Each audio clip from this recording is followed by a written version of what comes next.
ears. So take it away, Dave and Becky.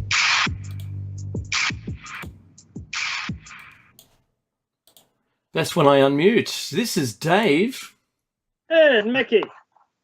We're on Shiny Side Out, and it's time right now to commence.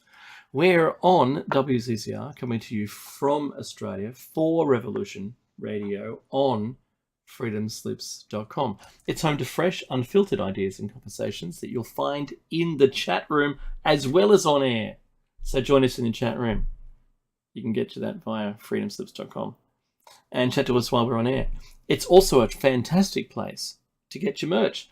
Mickey, did you know this is show number 545? 540 and 500. Yes, I did. Oh, you did already. Well, the listeners may not have understood that was the number. And if you're watching this on YouTube, you would because it's on the thumbnail. Catch us, that's Mickey and I, as Shiny Side Out, or Plato's Cave, cross promotion, on air, online, or anywhere, and anywhere. You could actually be all of these things at once on your smart device. So you can grab an app to listen, or you can actually go to the archives and binge. Or, guess what? You can listen at home, if you don't like any of that application stuff, on a traditional looking Grace tabletop digital radio. That's actually the coolest thing. I saw a DAB, digital audio broadcast radio, at Aldi today, which I didn't purchase. I don't know why. I just don't want it. I'm kind of an electronic guy. I like it. And you know what? If an EMF happened, it's all gone anyway, so what's the point? If you missed Solaris' show, which I hope you didn't, because you've missed a great show with Bill Brown, talking about the Great Pyramid. That wasn't quite Australian enough. Let me do that again. Bill Brown, the Great Pyramid. That's a bit Aussie. I want the chainsaw to be rustier. It only costs $5 a million years ago when you used to have to pay to get into the chat room. Sorry, into the archives. But now it's free. Totally free. Don't have to worry about it. Don't worry about $5. Get yourself a coffee. In fact, buy yourself some merch with the $5 and go in to the archives and download Solaris' show, because he always has great shows and they're really worth listening to. A lot of great topics. She's a great host, by the way. And she warms the crowd for our show. Isn't that lovely? And you know what? You can download the shows as MP3s, her shows, our shows, all the host shows are in there. They go back a couple of years. And if anyone, and this is a little shout out, if anyone has a copy of our early shows, let us know, because we lost a whole bunch in an archive failure. So I'm not going to go into any further detail. But, if you've got anything of our shows, just get in contact with us via shinysideout.net. Now, I'm broadcasting out of Darkinjung country. Meki, where are you today? I am in Pamela Way with the direct people. And is your internet back up and running? Oh, yes, it is. Holy moly. It actually came back on Friday. That's when it came back. So wow. It's 5 days without right. actual internet. Yeah, okay. Because awesome. You can't just fix internet these days, right? No, clearly. And you had to run new fiber or something, I heard. Oh, dear. If I lived in the middle of the Amazon or some kind of in the Congo, I'd go, okay, but I'm not. I live in Sydney. $133 a month, Mickey, can get you Starlink. Oh, really? Yeah. I will talk about that later. So, because Mickey and I live in Australia, we understand the traditional custodians of the lands. We understand them. We understand their practices. And we respect them at a level which is kind of, it was an eye-opener to both of us. They did manage the land better than we do. And they lived on it, barefoot, in the land of everything kills you. And they survived, right? For 80,000 years plus, probably 100, probably 150 from what everything we find, it just goes back further. So, and we pay our respects to them because of they've earned respect with us. And we do that for elders past, present, and future. Mackie, besides your internet coming back, which obviously there's a jubilation there, right? You were amazed that, hey, you know, that can actually fix things through the internet. Are you happy with because the latency is well lower now than it was when you're going through your secondary internet link? Oh yeah, no, absolutely. It just feels like. In fact, do you remember the time when I stood outside your motor vehicle on the mobile phone and we were flabbergasted that we had at least a 1.5 second delay? I know. Remember that? We were on the mobile phone meters apart, but because it had to go to the base station and then not just back to me again, but through the system to get to Mecca and then back through the system through the same base station to get back to me. That was nuts. That was the biggest revelation that I'd ever experienced. But you know, that's Look, I didn't think there'd be that much delay, that much latency, call it latency, in a local transmission. Yeah, but clearly, we were shown. Yes, that's exactly what it is, everybody. That's where we are in the 21st century. Yes. Yeah. Why don't you get your smoke out? We'll have some smoke signals. Let's do that. Yeah, I mean, that's another use for the smoking machine that I've got. Right? Yeah. But there's no latency there, buddy. The smoke goes up, you see it. Done. Yeah, the speed of light. That's pretty much true. Yeah. You see it. There it is. Did you know? That's it. And what's he saying? I don't know. I never learned smoke signals. In fact, I'm not sure it's a signal. It's just smoke. I think the house is on fire. That's right. Yeah, maybe. No. Look, no. There's dots and dashes. I think they're working. So I don't know what it is. So, Mackie, did you know that they announced in Sydney this week that the 1.1 meters of rain that we get annually or something we're at 2.1 meters. Oh yeah. Of rain, and Monday commences another rain event, to which I think if you were living on the Hawkesbury River, you would have completed your. You know, people laughed at him when he built the ark, because it's only getting worse. They say we're going to double our annual rainfall in the most rain historically recorded. But look at that nutting prepper. Yeah, What a nutter. What a nutter. You know what? I'm surprised they didn't make prepping illegal. Because did you know there's places in the world where it's illegal to grow your own food? I didn't know that, no. Did you know there's places in the world where it's illegal to harvest rainwater? I knew you knew. Yes, I did. I didn't know that, yeah. Do you know why? Do you know what argument they use for that harvesting rainwater thing? It's not safe. Yeah, it's filled with, heavy chemicals and, it's got bird poop in that, right? So we don't want you drinking that. Bird poop, boo! Yeah, the phosphates, they're really bad for you. Oh, you mean like the similar ones that you use in agriculture? Oh, but they're the good ones. Is there a difference? Not really. And in some places in the world, you could simply send 2 water samples to the local lab. Don't label them, just A and B. But you knew that A was the town water and B was your water source. Harvested rainwater. And then they would go, oh, my word, that sample A was hideous, which was the town water. Because we have a thing in Australia called first flush, which means that a certain volume of water that comes off your roof the first time it rains is flushed away and doesn't go towards your water storage.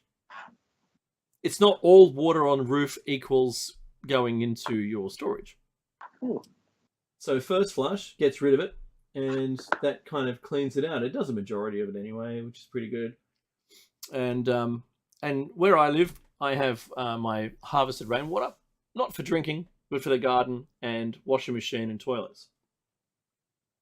One thing that's really weird, Meki, and I was having some conversation with my friends about what it means around the world to be water savvy, water frugal, if you like, depending on where you live.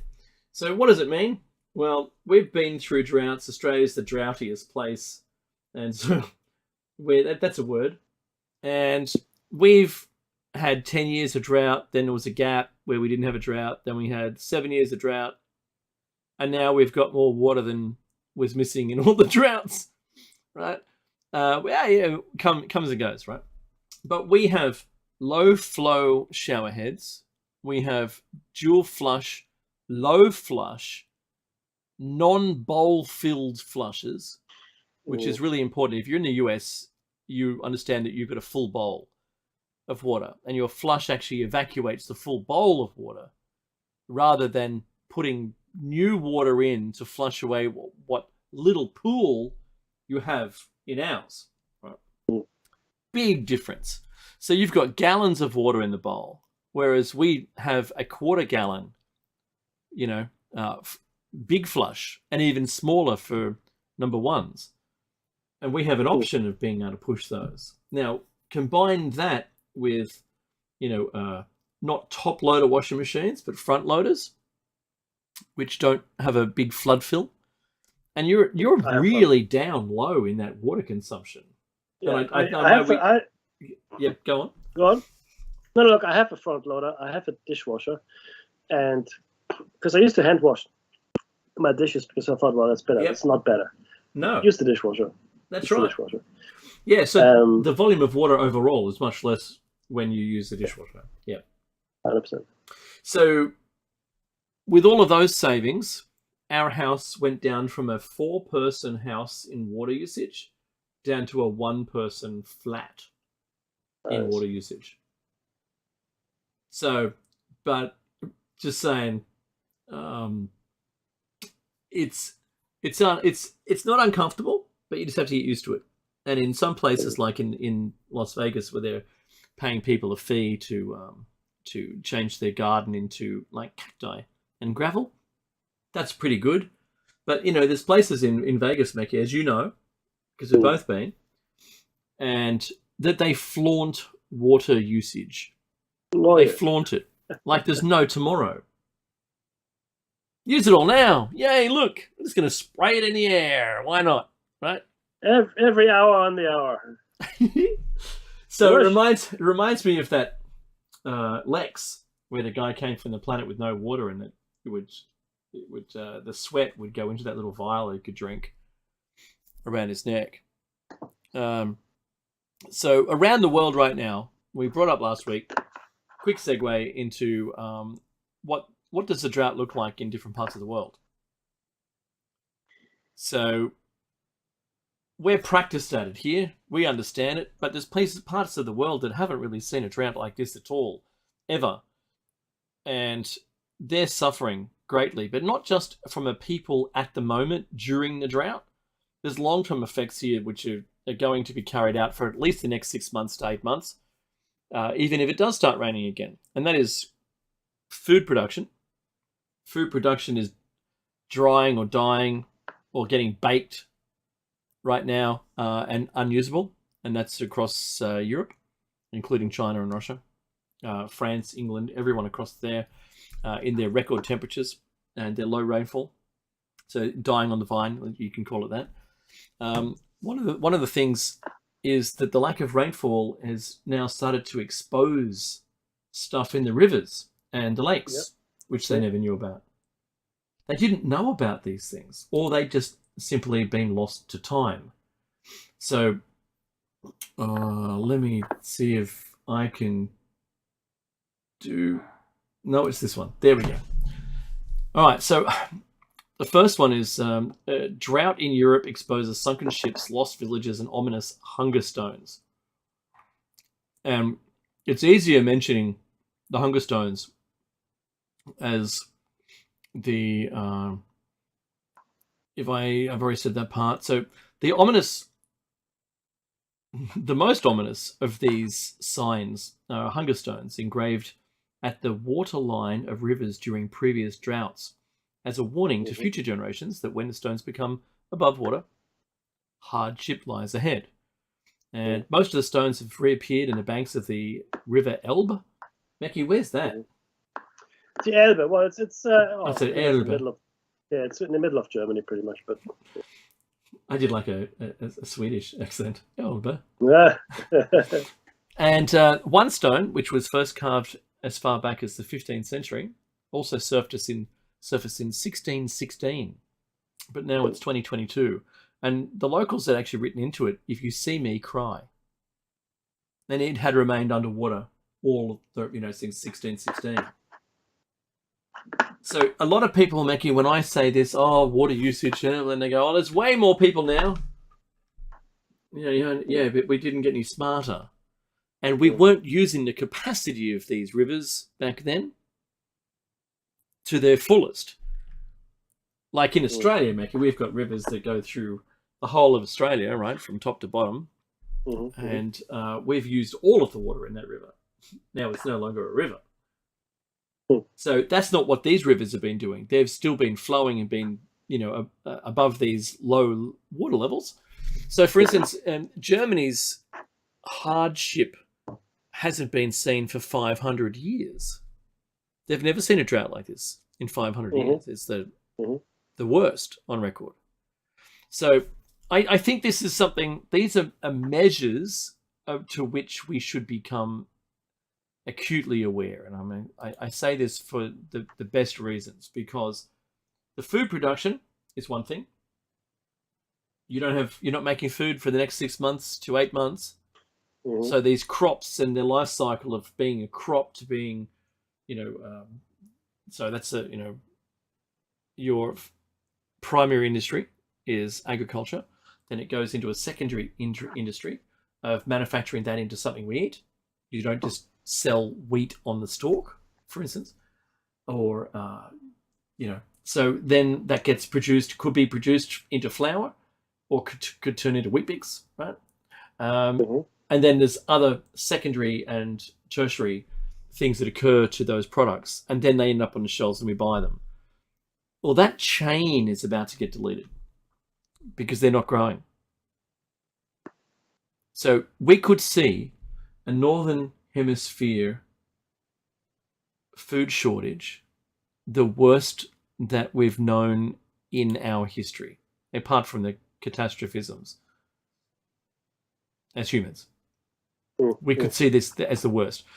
The lightest story that I found was that France is going to harvest their grapes early because of the drought. Yeah. They're turning into raisins on the vine. It's going to be the raisin vintage. 2022. Yeah, I'll pass. What would be good? I know you're a bit of you're a bit knowledgeable as far as wine, and I say bit, I'm understating it. You're knowledgeable in wine. So what would this do to it? It would become a really good vintage, actually, because the drought conditions would concentrate the flavors in the grape. And the funny thing is this: whenever something goes wrong with the grapes, we seem to like it. So drought is one, frost is another. One of the most expensive wines you can buy is ice wine, where the grapes were exposed to frost. Wow. And are harvested, after the fact. Another one which people don't know about is sherry or even port wine. Right? This is when the grapes were exposed to a fungus, similar fungus that we use for blue cheese, etc., etc. A similar kind of effect. So it's the flavor that you get for sherry and port and tawny and all that. That's from grapes that were actually fungus infested. So whenever something goes wrong, we want it and we like the flavor. They found a way of packaging it to sell it to people. But with this, I mean, it's all a matter of timing, because once you get grapes, once you get the raisins, you get raisin juice. It's not wine anymore. So you gotta, That's right. You gotta harvest fairly quickly. But a drought year the production will be less, so there'll be less wine, like physically. That's right. But it should concentrate the flavors. So 220, I guess 2022 could be a good vintage for the European wines. Who knows? Well, yeah. If you're into wine, if you like wine. That's true. Now, I think we talked on this next topic, which was the million-year-old dinosaur tracks. They're 113 million years that have been found. No, they haven't been found just in the wilderness somewhere. These have been found in a place called Dinosaur Park. Right? That's where they've been found. So it isn't as though we didn't. It's called Dinosaur Valley State Park. It's not like we didn't know that they were about then, but the life and times of the creature who walked through the mud, and then there was some kind of not great flood. There was a flood which filled those prints in with a layer of sediment over the top, which made of a different material. You got to remember that. So of a different material that had a different wear rate. So we weren't left with the sediment of that flood fill only. We were left with the substrate. So it had to have been of a different density as well. But yeah, that's pretty good. And it was an Arcanthosaurus. That's the one. And kind of a bit smaller than a velociraptor. I think it's really interesting. There was no human prints amongst them this time. Not like the one that they found in that other dry lake bed. Yeah. Which was really interesting to find that. So. Oh, it's fascinating. Well, it tells you a story, doesn't it? Yeah, it's all a hoax. Hoax. Yeah. Hoax. Shut up. In fact, I've got something. Let's finish this, but there's one story I want to touch on, which sort of ties in with. If you have the story, send me the link so it's fresh in my chat. Yeah, I'll tell you. And I can share that to the people on YouTube. Yes, in fact, it is on YouTube. If you want to find it yourself and see it. Oh. Yeah. Okay, this is the story. But I came across it I'm watching documentaries now, and what I really enjoy is Paranormal, Caught on Camera, Strange Evidence, shows like that. They're really, I just, be honest with you. I mean, look, you take everything with a grain of salt, but some of the stuff is fascinating. My kids, which are 7 and 8, or 8 and 9 almost, have bought into it as well. So they're quite, even though it's a little scary for them, it's something they really enjoy watching. Those different things that happen, and sometimes explanations too. Should come your way now, my friend. Yeah, I can see there's something coming there. One thing I didn't want to mention, which I'm not going to, except for just saying this one phrase. There was the odd remains of 2 young persons, without getting the AI hating on us, in a storage locker in New Zealand. I know. Yeah, look, follow the story on your own. We weren't going to talk about it any more than that. But crazy. I watched a lot of those storage locker opening shows where they've bought a locker off somebody, and they go through all their wares and they sell what they can and keep what they want. And just there's some really, really strange things that people find. I'll tell you that. That's a fact. Isn't that the truth? He says. It doesn't want me to go. I don't feel like I want to participate in that. And put all my life towards opening up storage lockers and going through someone's old stuff. But that's someone's. I mean, people make a living out of this, obviously, right? Yeah, they do. Storage wars. Yeah, that's it. That's exactly right. Look. Do they have bicycles? You can. No. No. Yeah, I saw that. Yeah, that was 2017. I only came across it again. I think I saw it when it happened. Then I heard nothing of it, and right now I can only find 4 web pages that deal with it. IFL and a couple others, but the link I showed you there is from Snopes. Yeah. Right. But yeah, look, it's interesting. To make your living that way, why not? But sometimes you get more than you bargain for, obviously. I got another point like this one, where back I think 2018, there was what looks like a thylacine being filmed in Australia, I think in Adelaide or something like that, and everyone said, no, they were all killed. We killed them all. They became extinct because we killed them. But here's this video, what looks exactly like one, but from a distance, but its proportions are similar. It doesn't match any other recognizable animal. So it's not a cat or a dog. We don't have any other predation in Australia. Yeah, so it isn't a panther. It's not a feline species. It definitely looks like a longer, slender, that's a double R, long snout creature, but it's filmed from like 100 meters away. And it is rather difficult to see, but it definitely looks like it's something. Now, they're trying to keep the location anonymous, so people aren't going to go down there and shoot it to prove it was alive. See, it was alive. Now it's dead. Yeah, it turned out it was a thylacine. Yeah. Hurrah! And see, this is exactly what's happening with this story. Exactly this, in my opinion. So similar to Dave's thylacine, they saw this 3-foot naked man running across a dirt track in Sumatra, and there were 4 people on dirt bikes, and they had like a helmet cam, you know, one of those GoPro things or something like that. And so I mean, they're pretty good quality, but they're not awesome quality. They're okay, right? They're good enough. So in the articles I found that dealt with it, they were variously suggesting it was fake footage, it was a footage of a small child, etc., etc. Or and this was what does it say? It says the most unlikely explanation, or the highly unlikely that this, in fact, it's real. It is also possible, although highly unlikely, that this footage shows a member of a previously undiscovered pygmy tribe. Now, I don't know if you're familiar with Indonesia or the entire Southeast Asian island chains that exist. Sumatra is the 4th, I think, largest island in the world. Sure. With Australia being considered the largest island in many. It's a continent, but it's the island continent. Then you've got Greenland and others. So Sumatra is gigantic.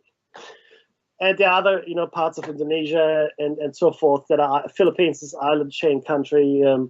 It's lots of islands, right? Point is, it's almost completely forested, right? And you can't go there, and especially Papua New Guinea, for example, it's impossible to go. And the mountain ranges there are also impossible. So that's where our scientists are finding evidence of previously unknown animals and plants. Still, even now, right? Even right now. And that's where recently, and I think it was 2004, they found the skeletons or the remains of what has now been dubbed Homo forensis, or the Hobbit tribe, which was meant to have gone extinct, I think, 10 or 15,000 years ago in that area. Again, but this was in the island of Flores, also in Indonesia, not Sumatra. But what it is, it's this video, Dave. I know. And it's not very long. Yeah, like I said, taken probably from like a helmet cam. The person can run, I'll tell you. Yeah, but see, the thing is, it doesn't look like a child. It looks like a fully grown adult human. That's right. Because children look and move differently to adults. They do. And if you look at it, it doesn't look like a child. But it's a very, very small human. I mean, it looks like it's about a 3-foot human that then disappears into the grass. That's right. And but what I find astounding, though, is, Dave, is this. I only found, like I said, I think about 4 or 5 websites that dealt with it. Then one of them I sent you, that's probably the most comprehensive one, Snopes, which says, well, it is possible that it was a prank. It's possible, like they said, although highly unlikely, that we did discover a new pygmy tribe. And then he runs away, which, I mean... Wouldn't you? If that's the thing, though. You've heard trail bikes. They're awfully loud. Yeah. And you hear them, and you go, "Oh my, no!" Because what's going to happen? These 5 guys or 4 guys, the bikers, they're going to catch the little guy.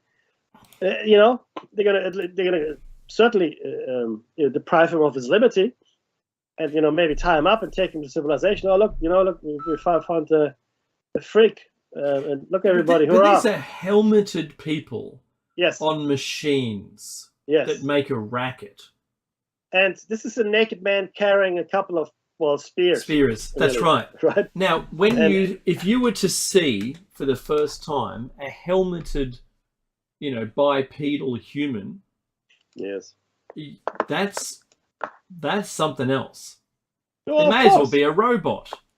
It'll be terrifying. It's like an alien. Absolutely, yeah. I'd be running the hell away too.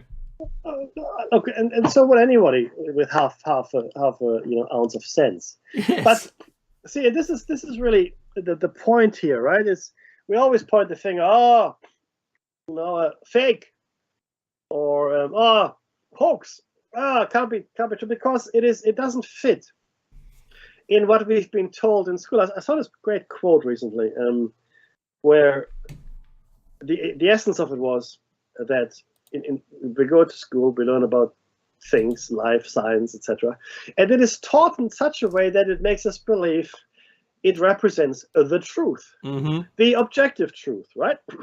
But nothing. This comes from a scientist, and I can't remember who the scientist was that gave me this quote. But essentially, what this person said was, well, that nothing could be further from the truth, because we are still in the age of discovery. We don't know anything. Right? We discover some things, we figure some other things out. Our cosmological model doesn't work because it doesn't account for all the phenomena we see.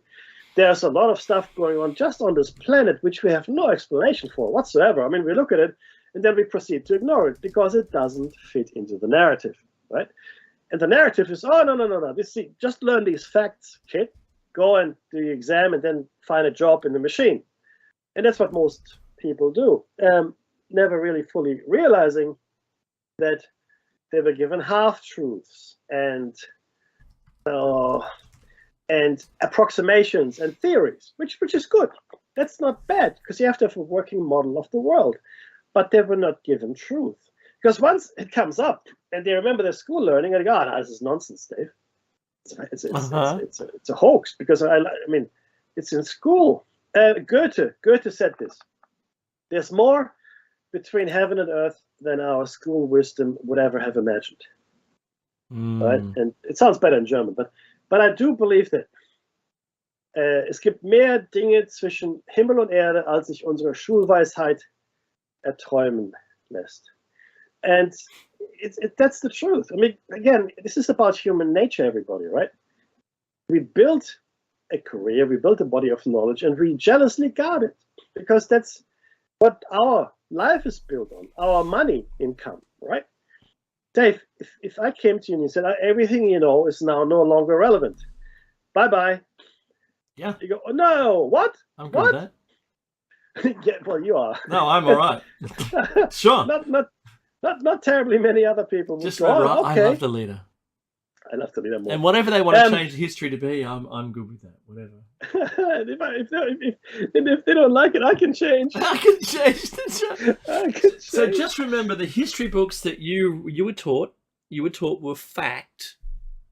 We've now subsequently learned that those to do with war had falsehoods in those facts that they taught us that we know weren't true. They're falsehoods. It's been discovered that they weren't all exactly the way they were written. Remember, history's written by the winners. And so you can write whatever you want. It doesn't matter. It doesn't mean you turn everything into an outcome that suited you, but rather, you can, it's what you don't say. And I think that's really important. So in this same thing, when they're saying, the age of humanity is this, it's only what they've estimated. It isn't, there's no proof to say it. Not like they got back in a time machine and went back in time and decided, okay, on this date, we're going to be in this field and we're going to see how many, we're going to count all the humans and go. No, they haven't done any of that. It's the dark matter or string theory of physics is this age of humanity rubbish. Yeah, but that's so true, because we, like I said, we built a body of knowledge, built another body of knowledge, and so on, and around we go. That's okay. Like I said, that's okay. But you have to accept that, like Dave has said, no, we don't know everything. We really don't, but we insist that we do, and we make fun of the people that come up with ideas that are really strange in that context. Okay, and the problem that I have with that is it closes us off to discover the real mysteries. You know what I mean? We just don't. What do you mean? What mysteries? There are no mysteries. Yes, there actually are. There are many mysteries. Okay. And what do you mean by that, Mackie?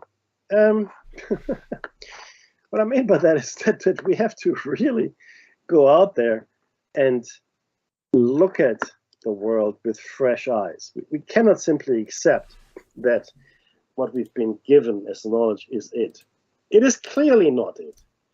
Okay. In fact, the government has come out and said, Dave, listen, Dave. TikTok. Which Tic one? Tac is real. The Tic Tac UFO is real. That's right. It's real. It's a thing. We don't know what it is. Yeah. So therefore, it's unidentified. See, this is the thing. My daughter came to me the other day and said, "Oh, it's a UFO. It's a space alien ship." I said, "No, stop." She's almost turning out. What do you mean? Yeah. And I said, "It's not. No, it's not that. Because again, it's this maybe deliberate falsification of terms. A UFO sighting doesn't mean you're seeing an alien spacecraft, because then it wouldn't be a UFO. It'd be called an alien spacecraft. That's right. A UFO or even a UAP has unidentified in the first part of the term. It's unidentified. So I said to my daughter, no, it's unidentified. We don't know what it is. Oh, she was, so okay. So it could be anything. Could it be a spacecraft? I said, yes, it could be. Yes. But then we identified and we call it a spacecraft. She was, oh, okay, that makes sense. So even at her age, she must have been exposed to something out in the world that said UFOs are alien spacecraft, right? That's right. But that's not what UFO means. So UFOs are real. UAPs are real. We don't know what they are. We don't know. And more evidence is mounting. And like I said, I watch these shows, and some of these cameras are traffic cameras, dashboard cameras, security cameras, other phone cameras. Where faking is really hard. It's really tough to fake some of this stuff, right? And the question, live streaming fake is very difficult. Yeah, and absolutely. But even then, you have to ask yourself, why would I fake it?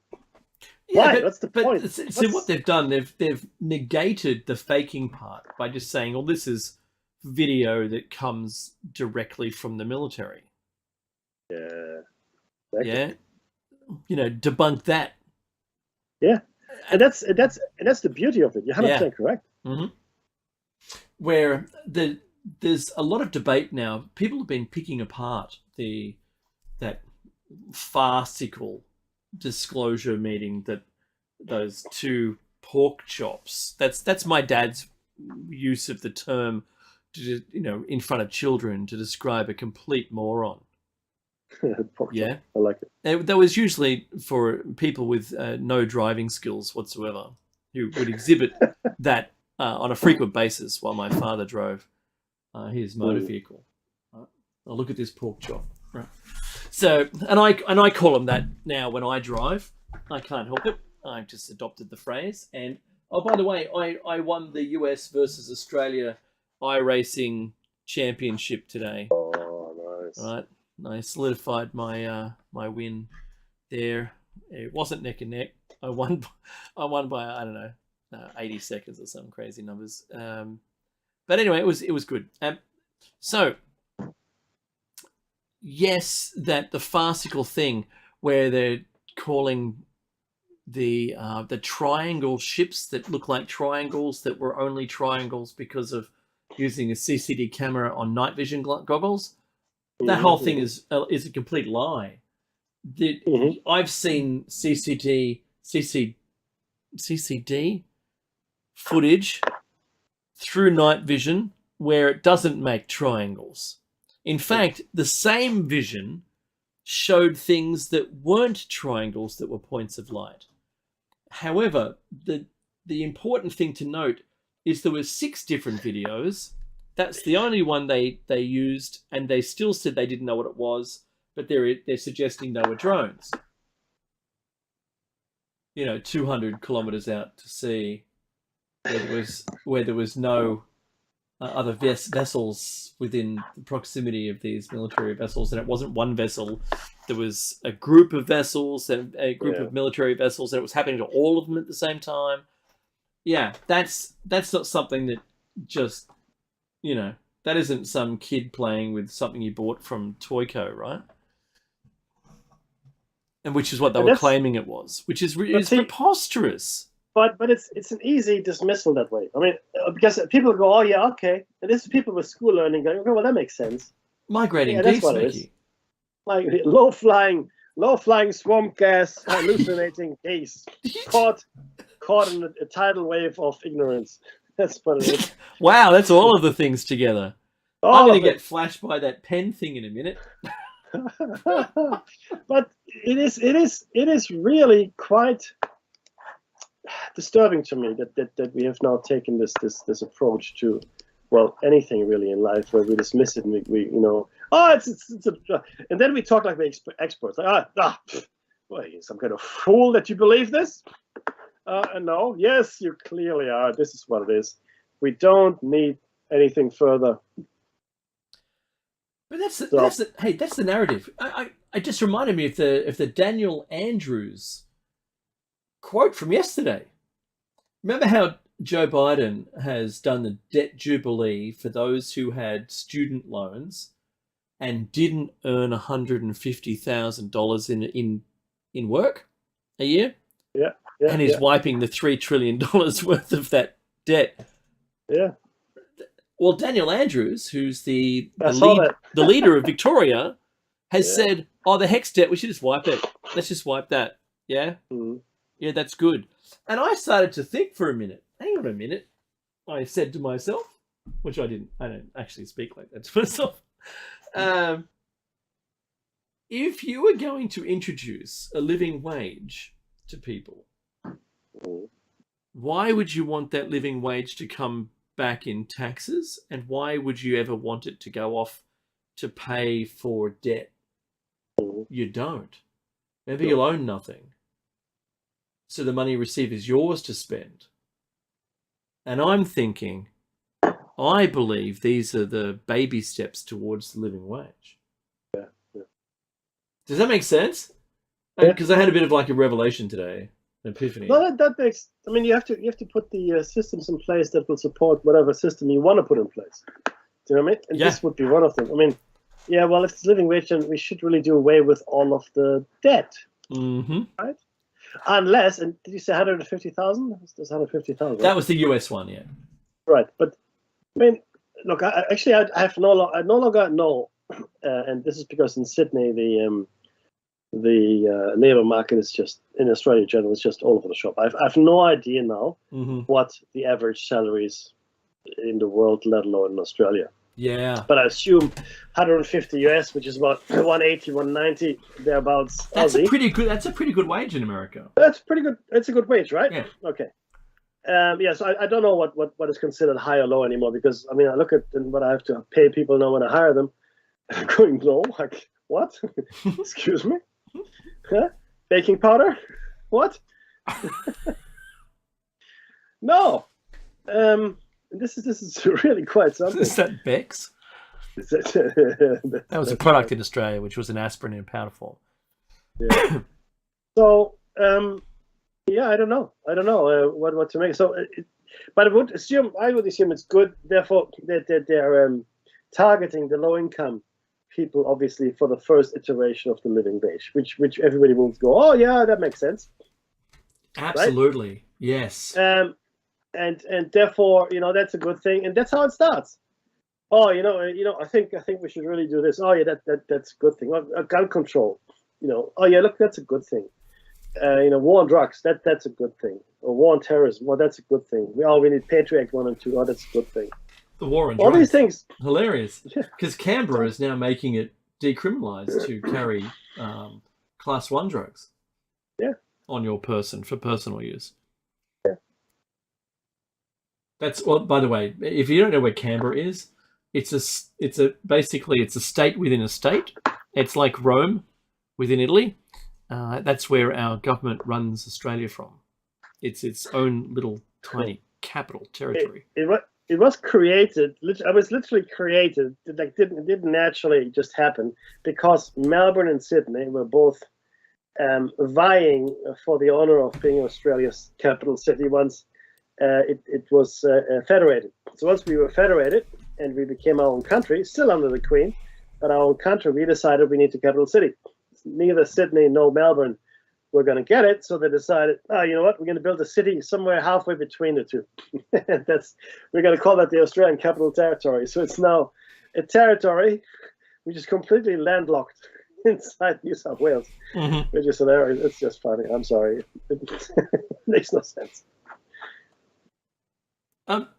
Mickey, the link you posted to me, what they're saying is a tablet. It looks like Göbekli Tepe. It is. So this is actually I don't know. I'm catching up. This is another thing from 2017, which I hadn't come across until it showed up in my feed today.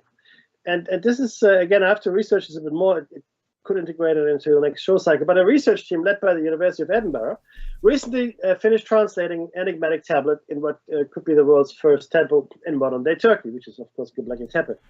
Their works suggest that a tablet known as the Vulture Stone, and this I knew there was a Vulture Stone there, and because all the stones have animal carvings or shaped in carved in the shape of an animal. Anyway, it appears to not only have a date stamp on it, which is about 10,950 before the Common Era, or about 13,000 years ago, but it also describes a catastrophic comet swarm taking place at the same time. Now, scientists have long been fascinated with this period of history, which appears to feature wildly fluctuating temperatures, regional extinction events, and even the demise or disappearance of several ancient human tribes. I'd like to substitute it with several ancient human civilizations. Yes.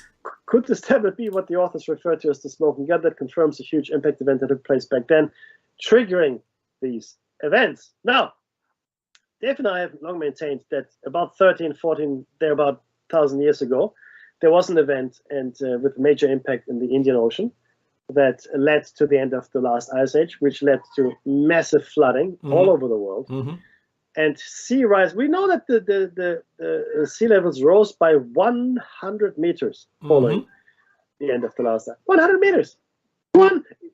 Think about where you are today. 300 feet. Yeah, 300 feet. Think about where you are. If you're anywhere in any coastal city today, I don't care where, you're gone. Okay, you're completely gone. 100 meters. That's it. That's it for you. Pack up your things and move to the mountains. There's nothing for you left at the beach. We're currently in the mountains compared to where they were living before then. 100%. Yeah. 100%. So, yeah, so it is slowly, Dave. Slowly, ever so slowly. And I like to do things fast, right? I mean, even if I make a decision, it's a fast. I might be wrong, but at least I'll make a decision, right? And if you follow your gut, usually you end up making decisions that are more often right than wrong. But you need to be faster with this stuff, because believe it or not, we are marching, we are running, galloping towards another extinction level event. And when I say extinction, maybe not as dramatic as the one 13,000, 14,000 years ago or thereabouts. And that's also the time, by the way, the Sphinx was probably carved in the shape of a lion. Just so we're clear here, right? Yep. Not only that, you look at the South American Cyclopean buildings, okay? Again, about that time when they were destroyed, we think, okay? Maybe, in fact, some of the star dates seem to go back further. If you use astronomy to date some of these ruins, seem to go back further in time than that even. But the point here is, we don't know anything. When I was a child, and I went to school and did history in school. I loved history. I always did. I've always loved history, so I remember it very well. And I remember this. This was like almost like one side of a pyramid, where you have steps. Yep. And it would show me the culture in Sumer, and then there's Egypt, Rome, and it was always ascending until we came to today. But it started in the Stone Age, right? Knocking rocks together, living in caves, troglodytes, etc. Oh, those were the days. Those were the days. But that's what we have. But not so much before. Before that is prehistory, before Geschichte. Didn't really talk too much about that. It's people living in caves, and you don't need to know about that. It is not. And also, we knew, Dave, even 10 years ago, we knew that Neanderthal was an ancestor of Homo sapiens. We knew that. Okay? Sure. We knew it. And now the story is very different because Göbekli Tepe, for example, the others now found in the same area. As each of them is older. a different prefix. So that's Göbekli is that little hill, but the Tepe is the hill, and then all of the other hills around have exactly the same construction. The entire region was buried. Yeah, seemingly deliberately. But it doesn't fit into the the ascent of man, if you will. It's always going from strength to strength. Until we get to today's point. Clearly, we reached several peaks, and even if you're a history student looking at ancient and modern history, you know that empires rise, have a golden age, and then decline. The Roman Empire is the one that we know best, and we can see very clearly how the Roman Empire rose to prominence, ruled most of the known world back then, and declined into, obscurity, really, right? It is similar with the Incan Empire, the Aztecs, the empire around Angkor Wat or in Cambodia, Southeast Asia, the Hindu Valley civilization, and other civilizations like that. The Tatar, I don't know if you've heard of Tataria, that's another one. Yeah. The Khazar Empire. They had their own naval flag. Yeah. Now, the point is that we know this is what happens. Things, they grow, right? They are steady, and then they decline. It's what happens. It's called the cyclical nature of history, or anything, really. No. It's almost as if we ignore the 1,000 years of dark ages that followed the collapse of the Roman Empire, right? As though in 500 AD, and then only with the fall of Constantinople did the Eastern knowledge once again suffuse European minds. That's right, and it was the East that kept the knowledge, right, for us and to experience the Renaissance. Even Nostradamus, Michel de Notre Dame, the famous soothsayer, he's also a physician. He was a doctor. People don't know that. His first family was killed by the plague. He had children and a wife. They were killed.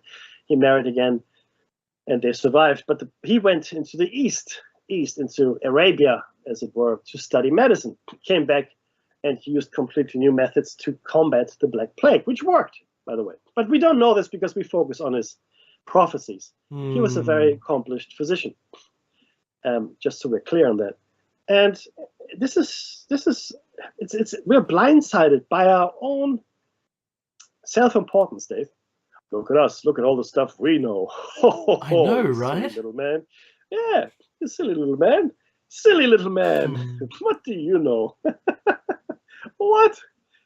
I mean, I tell you what. Here, the vulture stone. So Enke is one of the scientists working on this, right? And he says it is thought the vulture stone is thought to have been part of a larger. The times above the Taurids, the comets, right, that are depicted on the vulture stone, are thought to be part of a larger cometary body that fragmented around 20,000 years ago, right? So that caused the climate change of the Younger Dryas, and there's the music.